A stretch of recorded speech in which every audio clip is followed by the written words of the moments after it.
Quand est-ce que Bitcoin va poser un top? Quand est-ce que le cycle haussier va se terminer? On voit pas mal de choses à l'heure actuelle. Des gens price une fin de cycle pour cette fin d'année, d'autres disent qu'il y aura un débordement en début 2026, et ensuite il y a des gens qui disent carrément qu'on n'aura plus jamais de bear market, que ce qu'on a connu jusqu'en 2022, c'était le dernier marché baissier et qu'on ne va plus jamais le connaître. Nous, ce qu'on va regarder dans cette vidéo, ce sont des données qui sont objectives. On va aller très loin de tout ce qui est halving, données on-chain, arrivée des retail sur le marché qui peuvent signifier qu'on a en tout cas un top local, mais qui ne signifie pas qu'on a un top définitif. On va regarder ce qui est assez simple, des données cycliques. Quand est-ce que Bitcoin pose un top? Quelle est l'évolution des cycles depuis 2009? Parce qu'il y a une évolution qui a été faite. Et on va pouvoir regarder ce qui en ressort côté statistique pour pronostiquer un prochain top de Bitcoin. Moi, c'est Trade, je suis conseiller investissement financier certifié en France, analyste financier également. Et je fais des petites vidéos sur YouTube pour vous montrer vraiment ce qu'il faut voir, les vraies informations à suivre et à connaître pour pouvoir performer sur le marché crypto, qui est le marché le plus difficile à l'heure actuelle. Si vous pensez que la crypto c'est un marché ludique sur lequel il est facile de faire de l'argent, vous vous trompez. C'est plus compliqué que le marché monétaire, c'est plus compliqué que le marché action, c'est plus compliqué que tout ce que vous pouvez entrevoir. Pourquoi? Parce qu'on est sur un marché qui est naissant, qui n'obéit à quasiment aucune règle d'analyse technique, ce que préfèrent les gens, qui est aisément manipulable parce que non réglementé à l'heure actuelle, et qui tend à se corréler, à se décorréler de différents actifs, etc., etc., et de faire un petit peu tout ce qu'il veut.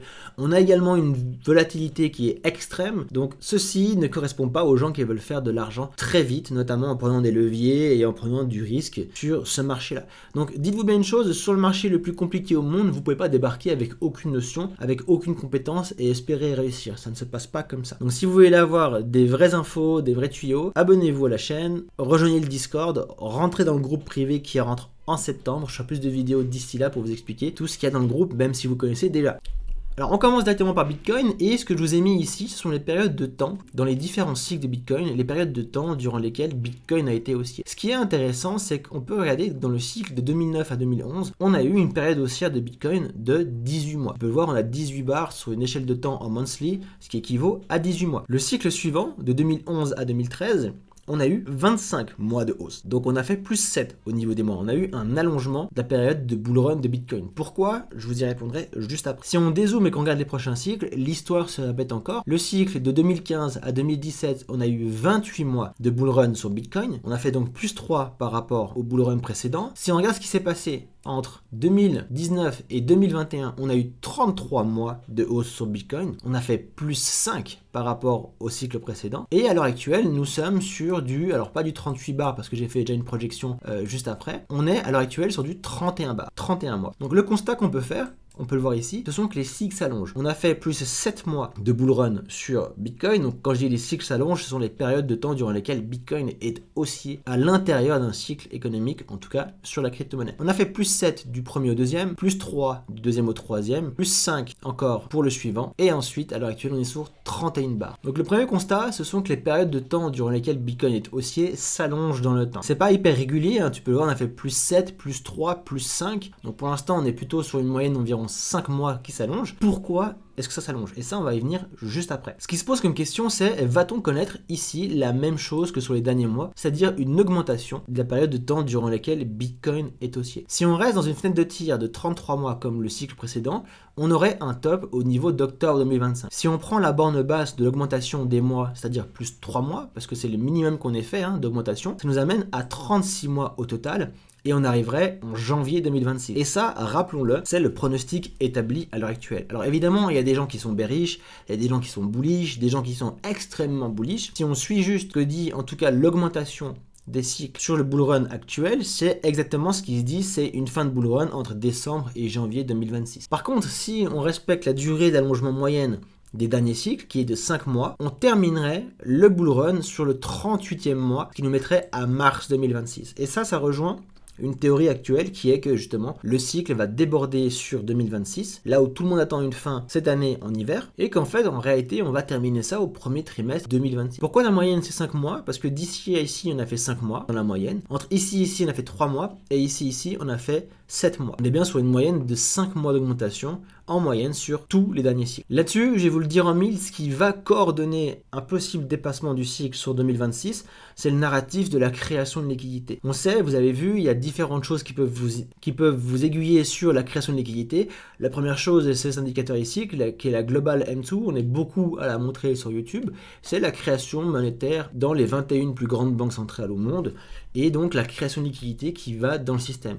On peut voir que ça descend, ça monte, et que globalement, quand on a une baisse, on se prend une tollée sur les actifs à risque avec soit un bear market, soit une grosse correction. Ce qui va pouvoir renforcer le scénario d'un débordement sur 2026, ça va être de nouveau une augmentation de cette Global M2 dans les semaines à venir, signe que justement la liquidité qui va se déverser avec pas mal de retard sur le marché crypto va continuer à se déverser également sur 2026. Alors c'est pas tout forcément parce que comme vous pouvez le voir ici, on a continué de monter alors que sur Bitcoin on s'est craché la figure. Et ça c'est quelque chose sur lequel j'aimerais revenir un tout petit peu en aparté pour vous expliquer pourquoi. On peut avoir de la liquidité qui rentre dans le marché, cela ne veut pas dire qu'elle va automatiquement se retrouver sur la crypto. Pas du tout. La liquidité va toujours sur le type d'actif qui a le vent en poupe d'après la macroéconomie. Je sais que je vous tape sur le système avec ça, mais c'est tellement important et tellement sous-estimé sur les réseaux qu'il faut le répéter en boucle. La macroéconomie dicte tout. Je suis encore effaré de voir des fois certaines personnes qui disent que la macro ça veut rien dire et que peu importe les news, finalement l'actif fait ce qu'il veut. Pas du tout.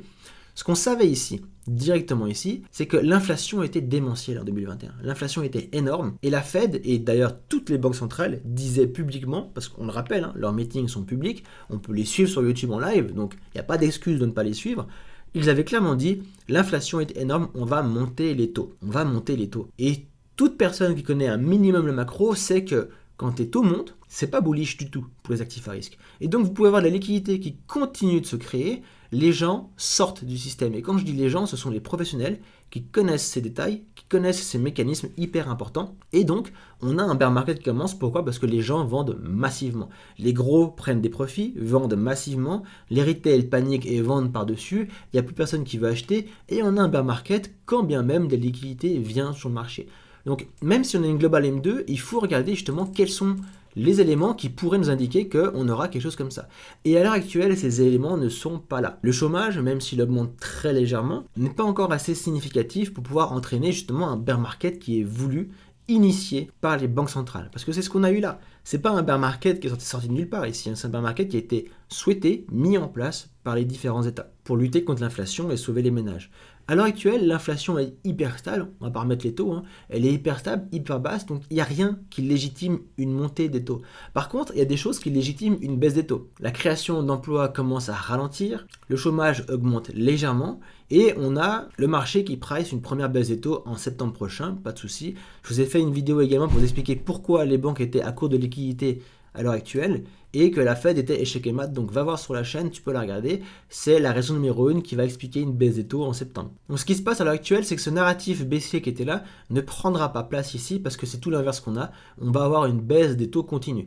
Et qui dit baisse des taux, dit que justement, on va avoir de la création monétaire qui va se renforcer, et donc globalement, une M2 qui va pouvoir continuer de monter. De nouveau, je ne suis pas devin, je ne peux que regarder les données que j'ai devant moi et clairement voir ce qui va se passer sur environ 6 à 8 semaines. Au-delà de 6 à 8 semaines, je ne peux pas le voir, donc il faudra attendre que ça se dessine. Ce qui se passe par contre à l'heure actuelle, et que je ferai une vidéo dédiée dessus à 100%, c'est que les prochaines raisons du bear market, on les connaît déjà.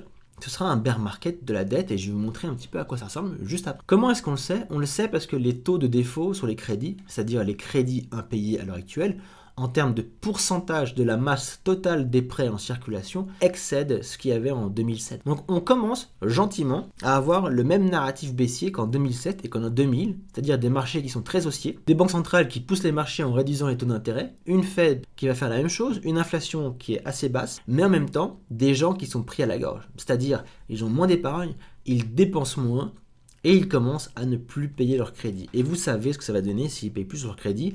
Et si vous n'avez pas, eh ben rendez-vous dans la prochaine vidéo parce que vous verrez, c'est catastrophique.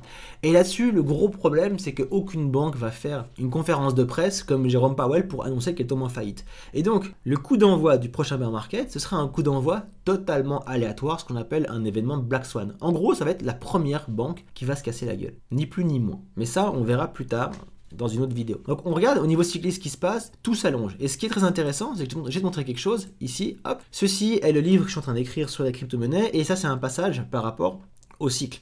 Les cycles sur les actifs dits traditionnels, S&P 500, Nasdaq, mais globalement plutôt les actifs à risque, et la crypto-monnaie. Et on voit qu'en moyenne, les cycles durent 5 à 10 ans, les cycles courts durent 3 à 5 ans, et les cycles longs 8 à 12 ans, d'où la moyenne qui est juste ici. Or, on le sait, sur Bitcoin, on a connu, mis à part au cycle numéro 1, on a connu des cycles de 4 ans, avec globalement quasiment 3 ans de hausse et 1 an de baisse. On le voit forcément, le cycle 2, c'était 2 ans, 2 ans, le cycle 3, c'était plutôt à peu près 2 ans et demi, 1 an et demi, le dernier cycle, c'était 3 ans de bull run, 1 an bear market. Mais rien ne nous dit qu'on va rester justement dans le cycle de 4 ans, et on verra après quelles sont les raisons qui vont peut-être faire en sorte que le cycle change et qu'on va rejoindre une moyenne de cycle plus ou moins normale pour les actifs traditionnels. Mais ce qu'on voit bien, c'est clairement une hausse des phases haussières sur Bitcoin en passant de 18 à 24, à 27, à 33 et maintenant à déterminer. Il y a ensuite un deuxième scénario dans lequel on ne verra plus jamais de bear market. Et ça par contre, c'est un scénario,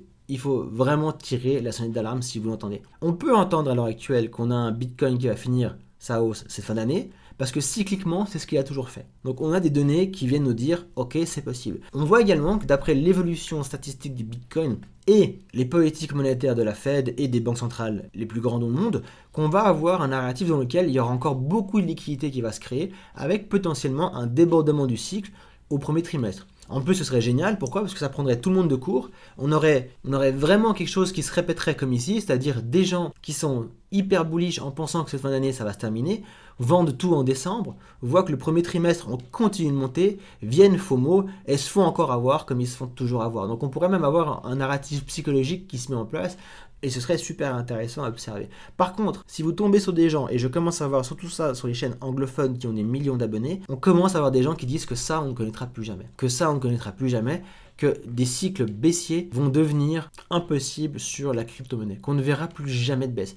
Alors ça, si vous voyez ça, fuyez, courez vraiment à toutes jambes, parce que c'est une connerie sans nom. C'est de nouveau quelque chose qu'on reconnaît, la mentalité retail et la psychologie retail. La psychologie retail, c'est que quand on est là et que tout le monde gagne, on pense que ça va durer toute la vie. Et quand on est là tout en bas, on pense que ça c'est de la merde, c'est un actif qui va mourir et on veut surtout pas l'acheter. Et ça, comme les cycles économiques, c'est une psychologie qui se répète en boucle, en boucle, en boucle. Donc fuyez si vous voyez des gens qui disent ça. Ils sont encore minoritaires à l'heure actuelle, mais ils deviendront de plus en plus majoritaires, plus on arrivera vers le top. Donc méfiez-vous. Préférez toujours quelqu'un qui vous dise oui, on a monté, c'est super, mais là on risque forcément de vous se casser la gueule, donc revenez les pieds sur terre, managez vos positions, managez vos risques. Donc la question à $1 million, c'est la suivante. Pourquoi les cycles s'allongent ? La réponse se situe clairement au niveau des actifs à risque traditionnels, S&P 500, Nasdaq. Si on regarde réellement, et je dis bien réellement, les différents bear markets qu'il y a eu sur le Nasdaq et sur le S&P 500, ici on est sur le S&P 500, donc on va laisser le S&P 500, on a eu un bear market ici, on a eu un bear market juste ici,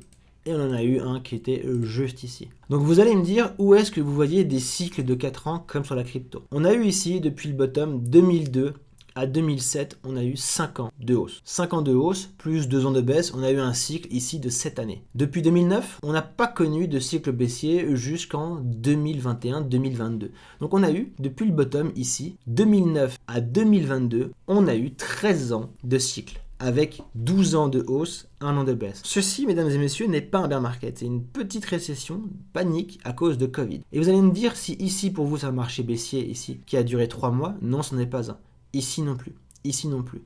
Ici, c'en est un. Il a duré quasiment 2 ans et demi. On s'est pris moins 56% sur le Nasdaq, c'est un bear market. Ici, il a duré un peu moins de temps. On s'est pris moins 52%, c'est un bear market. Ici, il a duré une année. On s'est pris moins 26%, assez soft. Mais quand même, un petit peu violent si vous êtes en levier x10, bien entendu. Donc, un bear market va dépendre non seulement de la durée de temps, ça c'est le facteur clé, mais aussi de la correction. On veut des corrections qui sont plus profondes et plus prolongées. Un narratif dans lequel, durant des mois et des mois et des mois, les gens ne veulent plus acheter des actifs à risque parce que la macroéconomie est contre ce type d'actifs. Donc Covid, ce n'est pas un. Les différentes périodes d'instabilité à cause des guerres qu'on a connues ici, ici et ici notamment, ce ne sont pas des bear markets, ce sont des corrections de marché parce que le marché a peur. Il n'y a pas d'inversion de structure, on continue d'être haussier. Et on retrouve justement cette théorie des vrais cycles économiques qui durent en moyenne 5 à 10 ans avec des prolongements qui peuvent aller jusqu'à 12 ans. C'est exactement ce qu'on a eu de 2009 jusqu'en 2021. On a eu 12 ans de bull run, c'est pas un problème, avec après une petite année de bear market. Ce qu'on a eu entre 2000 et 2008, c'est un cycle qui a duré 5 ans environ. On le répète, le bottom ici en 2002, bottom ici en 2009, ça fait 7 ans. Donc on a eu un cycle qui était dans la moyenne finalement, entre 5 et 10 ans. Qu'est-ce qui fait que justement on est passé entre 5 et 10 ans ici à carrément 12 ans ici? C'est simplement les politiques monétaires. Les politiques monétaires des États ont changé. Je vous l'ai rappelé à plusieurs vidéos et à plusieurs reprises. Ici, nous étions encore dans une économie de marché. Les États laissaient les entreprises privées, les banques privées se casser la figure. Si tu réussis, tant mieux. Si tu te casses la gueule, tant pis pour toi. À partir d'ici, ça a été tellement violent que les banques centrales ont commencé à intervenir tout le temps.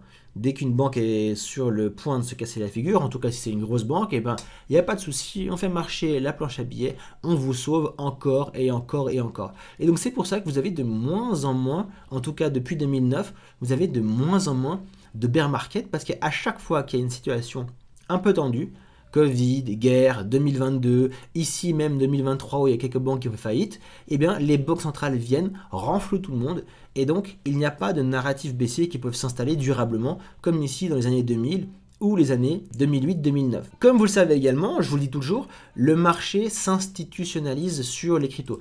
Qu'est-ce que ça veut dire? Ça veut dire que si on met Bitcoin juste ici et qu'on le met en semaine avec justement hop, le petit S&P 500 en semaine, on a une corrélation, et ça vous le savez, parce que vous avez entendu parler pas mal de fois, on a une corrélation très importante entre Bitcoin et le marché action traditionnel. Pourquoi? Parce que justement, le marché crypto s'institutionnalise. Les acteurs de ce marché-là, qui sont les plus puissants au monde, qui ont le plus d'argent, viennent sur ce marché-là. Et ça, je le répète constamment. Ils viennent et ils ne s'adaptent pas. Ils viennent avec leur même mentalité. On achète dans les mêmes zones de prix, on fait de l'analyse financière pour savoir quand est-ce que les actifs sont sous-évalués pour les acheter, quand est-ce qu'ils sont surévalués pour les vendre, et donc ils répètent les mêmes schémas ici et ici. Et donc s'ils répètent les mêmes schémas, a fortiori avec un marché qui commence à engranger beaucoup de liquidités et qui devient de plus en plus gros, on aura forcément un marché crypto qui va coller de plus en plus au marché action de base, Nasdaq et S&P 500. À l'heure actuelle, quand je dis être collé, c'est-à-dire qu'on est en corrélation, on suit les mouvements. À l'heure actuelle, c'est même plus à prouver, on a une corrélation entre le marché action et le marché crypto, sauf quand on rentre en fin de bull run, et ça je vous ai expliqué pourquoi, on a une décorrélation. Sinon, dans 80-85% du temps, on est corrélé à 100% au niveau d'action du prix. Si le Nasdaq et le S&P 500 plongent, la crypto plonge. Si le marché action monte, la crypto monte. Eh bien, cette corrélation en termes de prix va être la même en termes de temps. Et c'est pour ça qu'on a des cycles qui s'allongent sur Bitcoin, parce que justement Bitcoin s'institutionnalise et va suivre exactement la même dynamique que justement le marché action de base. Et donc, à l'heure actuelle, à mon avis, il est encore beaucoup trop tôt pour parler sur la crypto de cycles longs qui vont durer entre 8 à 12 ans, mais ça pourrait clairement être le cas dans quelques années. Pourquoi pas maintenant? Pour deux raisons majoritaires. Premièrement, le marché est encore trop petit au niveau de sa capitalisation. Il est trop petit et donc trop volatile par rapport au S&P 500 et au Nasdaq. Et surtout parce que sur la courbe du risque, il n'est pas à la même hauteur. On le rappelle, très simplement, il y a une pyramide des actifs à risque où tout en haut, on a les actifs les moins à risque, donc les bons du trésor, etc., le forex et compagnie. Et plus on descend, plus ça devient à risque, volatile. Et on a, dans les actifs à risque, on a les mêmes tiroirs. Premier tiroir, le SP500, qui est le moins volatile. Ensuite, on a le Nasdaq, qui est plus volatile. Ensuite, on a le Russell 2000, par exemple, qui est encore plus volatile. Et en dessous, on a la crypto. Et dans la crypto, on a encore différents tiroirs. On a Bitcoin, qui est le moins risqué. Ethereum ensuite, les large cap, les mid cap, les nano cap. Et ce qui se passe à chaque fois qu'il y a le moindre tremblement dans l'économie, les investisseurs prennent toujours les mêmes positions, les mêmes biais psychologiques, c'est qu'on largue d'abord ce qui est le plus risqué. Et la crypto aura toujours ce problème entre guillemets, c'est que la crypto va toujours souffrir des moindres turbulences du marché. Parce que comme ce sont les actifs les plus à risque, ce sont les lignes qui vont être effacées le plus vite dans le portefeuille des très grosses institutions et des retails qualifiés, c'est-à-dire des retails qui sont riches et qui ont des conseillers à disposition pour leur dire quoi faire. Et donc potentiellement, ce simple fait sur la crypto fera qu'on aura un allongement des cycles, mais que possiblement on aura des cycles courts comme on les connaît maintenant, et des cycles longs qui ne seront pas de 8 à 12 ans, mais plutôt de 5 à 10 ans pour la crypto, du fait de ce que je viens de vous expliquer. Après, ça c'est de la musique d'avenir, on verra, on peut en parler des heures, mais on verra. Mais pour l'instant, en tout cas, retenez bien une chose, les pronostics sont sur cette fin d'année mais il serait pas impossible de voir un débordement en début 2026. Ça, il faudra regarder les données qui vont arriver les prochaines semaines, surtout d'ici septembre-octobre. En septembre, en octobre, on sera capable de le dire, mais jusque-là, malheureusement, on reste encore un petit peu dans le flou. Alors moi, je m'arrête là pour aujourd'hui. J'espère que la vidéo t'a plu. Mets un like, commente-la, partage avec tes potes, et nous, on se revoit vendredi pour une prochaine vidéo. C'est Atreide, bonne journée, bye bye.